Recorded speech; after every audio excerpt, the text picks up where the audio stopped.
ভাই আসসালামু আলাইকুম। কি অবস্থা ভাই, ভালো আছেন? ভালো। কি এই কাঁঠাল আপনারা কোথা থেকে কেনেন? এই যে এই কাঁঠাল ভাই এই কাঁঠাল তুমি কিনেছি বলকগ্রাম থেকে ভাই। বলকগ্রাম থেকে? হ্যাঁ, বলকগ্রাম। কি গাছ ঠুয়া কিনেছেন নাকি মানে হ্যাঁ, কিভাবে? গাছ ভাই। গাছ ঠুয়া দিয়ে কিনছেন? হ্যাঁ। আপনি মূলত কাঁঠালের ব্যাপারী? হ্যাঁ ভাই, কাঁঠালের ব্যাপার। আর আপনি কি? আমি ড্রাইভার। আপনি ড্রাইভার? জি। মানে এনার সাথে, তাই তো? হ্যাঁ। এই কাঁঠাল আপনারা নেবেন কোথায়? এটা নে বলো বইখালি বাস স্ট্যান্ডে। বইখালি বাস স্ট্যান্ডে? সীমানা মাগুরা শেষ সীমানা।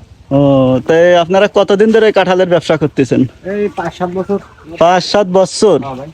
যাক, তাই কাঁঠাল আপনারা কি পিস হিসেবে বিক্রি করবেন না কেজি হিসাবে নাকি হিসাবে বিক্রি করবেন? পিস হিসেবে বিক্রি হবে। না তরমুজের মতন কেজি হিসেবে? তরমুজের মতন কি আমরা কি অত পাগল না, সে মধু খেয়ে বিক্রি করবো। ও যাই হোক, তো যদি মধু যদি ভাই, কাঁঠাল যদি মধুর কেউ মতো কাঁঠাল ভাই। এটা কি পাকা এটা ভাই। পাকা? আরে মধু বলি তাই নাই? হবে না। হ্যাঁ। যাক, তো যদি কেউ যদি কিনতে কাঁচাগোল্লা, চায় তাহলে কাঁচাগোল্লা। আপনাদের এই কাঁঠাল নিতে কোন জায়গা আসবে? এই বইখালি বাস স্ট্যান্ড সিঙ্গিয়া ভাই। যদি কেউ পাইকারি নিতে চাই? তাও বইখালি বাস স্ট্যান্ড সিঙ্গিয়া ভাই, আর নাম্বার দিলে নাম্বার। তরমুজই তো মধু, আর আমাদের এটা হলো কাঁচাগোল্লা, কাঁচাগোল্লা না? যাই নড়াইলের হোক। কাঁচাগোল্লা। নড়াইলের কাঁচাগোল্লা না, এটা বলগ্রামের কাঁচাগোল্লা। নড়াইলের।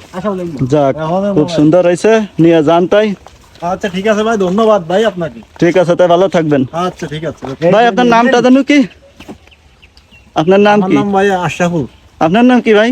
আমার নাম মোহাম্মদ সুজাল শেখ ভাই। সুজাল শেখ। আপনারা শেখ বংশের লোক? হ্যাঁ ভাই, শেখ বংশ। ও যাক, শেখ বংশের লোক, তাহলে তো আপনারা খুব পাওয়ারফুল লোক। পাওয়ারফুল মানে ভাই পরিপূর্ণ। যাক ঠিক আছে, আরো কাঁঠালের ব্যবসা করতেছেন, কম পাওয়ার নাহলে আর কাঁঠালের ব্যাপারই হওয়া যায় না।